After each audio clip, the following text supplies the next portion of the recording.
icciitii ajaa'iba tokko sin dhaggeeffachiisa obsaan dhaggeeffadha.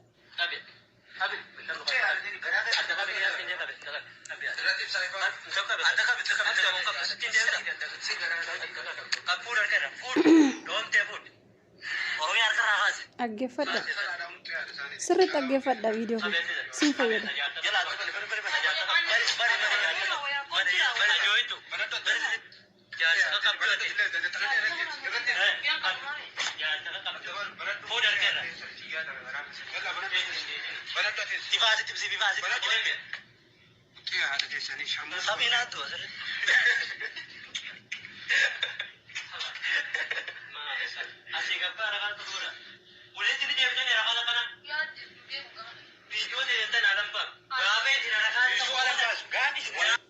Ageessanii namoonni viidiyoo kana barbaadanii keessan na dubbisa yookaan lakkoofsa keessan as jala kaa'aa yookaan immoo maqaa feesbuukii keessanii na erga. Maaliif beektanii hin kijibda yeroo hundaa. Kanaafuu viidiyoo kana guutummaa isaa isin erga. Maaliif yuutuubiin asirratti hin eeyyamu waan ta'eef jechuudha.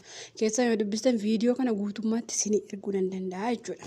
Isin galee walii galee yookaan immoo maqaa feesbuukii kana as jalatti na barreessa feesbuukii keessan natti hima uufee keessan isin ergaa jechuudha. Dhaggeeffadhaa tokko isinitti hima tokko dhiqee isin dhaaba. Shalloonni haramannoonni dulloonni yuutuubii kee jalan ta'in adaraa keessan arrabbii isin qabe keessaafuu warri Saa'udii keessa manfuuhaa jirtan yuutuubii kee jala rabbi dhabama isin haa godhu. Rabbiin harka keessan haa gogsu laayikii illee godhina yuutuubii kee jala ani siruma maqaa manfuuhaa sana yeroo jiran an dhikiyya nan jaalatu waan ta'eef yuutuubii kee jalan taa'ina.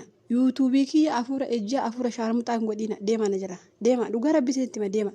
Dhaggeeffadhaa durboonni kun sadiidha. Durboonni kun sadiidha manfuuhaatti dhaqaniiruufi manfuuhaatti dargaggeessaaf dhaqani. Isin gaafa rakkoon keessa maali beektu ijoolleen keenya uni warra kushinaa arabaa keessaa gubate. Dhugaa rabbi isinitti hima uni warra kushinaa arabaa keessaatu gubate.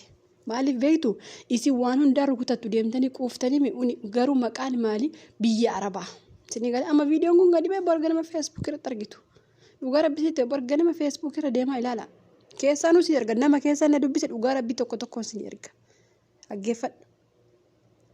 Maqaa walitti biyya arabaa jaba. Ani qo'i wanti na dhibe amma ijoollee kana wayyaa irraa yaasanii qabsiistuu harmaa irraa baasanii guutummaatti irraa baasanii hudduu keebbanii jedhanii waraabbachaa jiran. Dhageessanii jirtan rifeensa ofirraan haddattu yeroo inni dhageessu jirtu. Dhagaa jirtu sagalee sin dhageessee jira. Rifeensa ofirraa hin haddattu jedhee akkanitti ishee salphisaa jiru.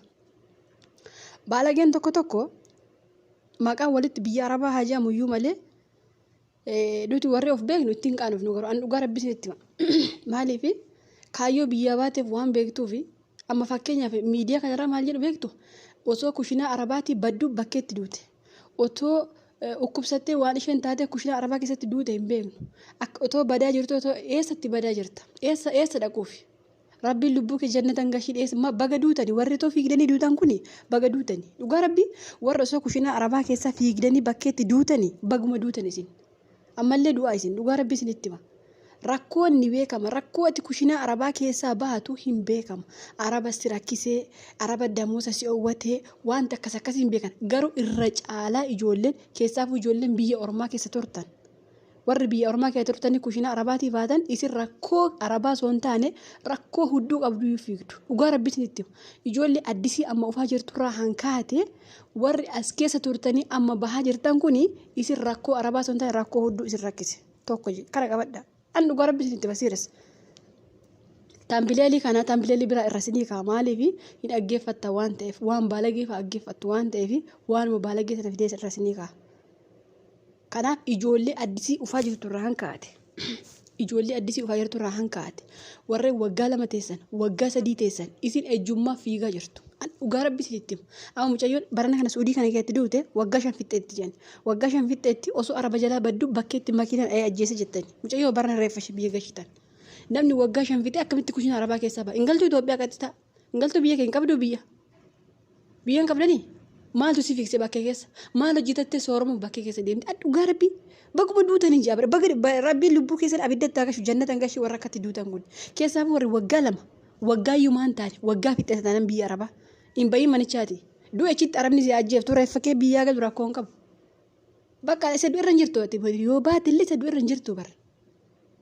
Ijoollitti ammaa kana arguu mannaa du'ee abamuu kiyyanaa wayyanaa an dhugaa rabbi isinitti hudduu ishee akkanatti gargar banee akkanatti viidiyoo irraa waraabbate.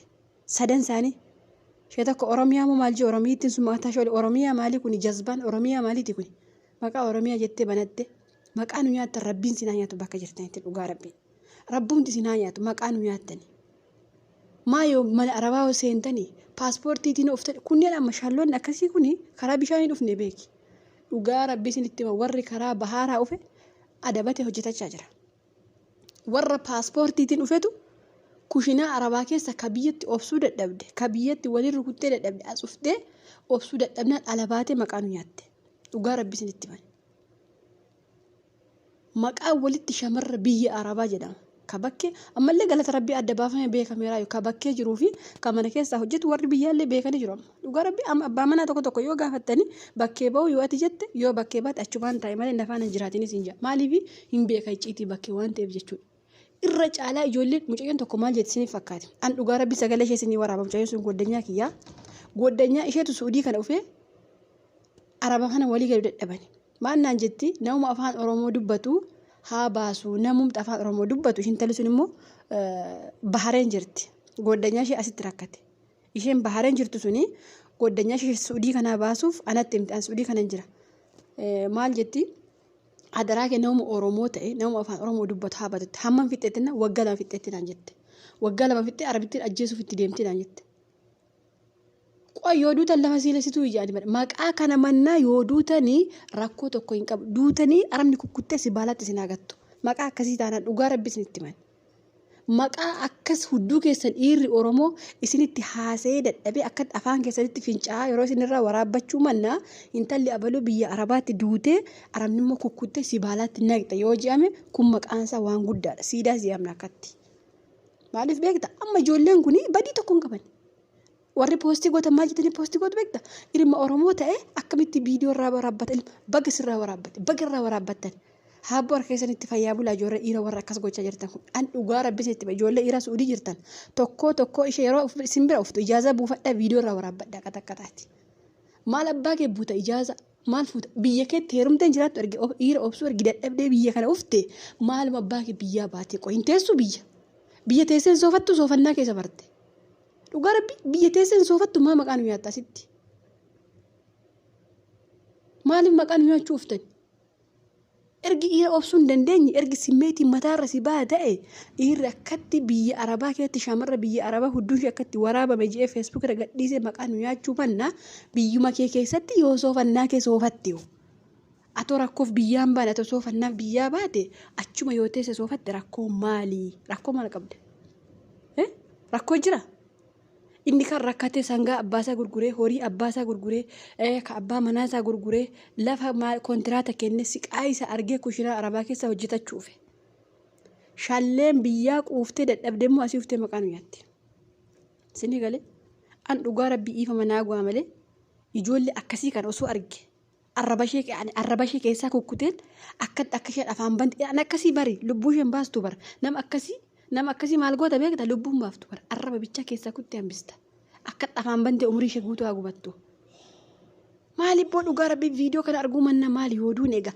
yoo uma duune baafanne maa rakkoo qabaa qoy rabbiin dhabama isin haa godhu rabbiin bakka yaaddanii isin hin gahin dhugaa rabbiin maqaa nu nyaattani rabbiin immoo isin haa nyaatu kunneen shalleen amma bor yoo ulfoofte maal jetti beekta kadhattoonni kadhaa barte ka hojjette nyaachuun barre maal jetti sinitti fakkaate biyya arabaa deemtee achitti inni ulfeessee biraa bade habbo dhiirumti oromoo biyya arabaa jirtan shamarra keenya yeroo isheen simbira ufte shamarri keenya yeroo isheen ijaaza simbira ufte itti haasaati viidiyoo morraa waraabbadhaa fuula keessan immoo oksa kuni aamsa dhiirota keenyaati shamarra gaafa ijaaza simbiratti buute akkas godhaa ukkeerraa kaasaa dhugaa rabbi isinitti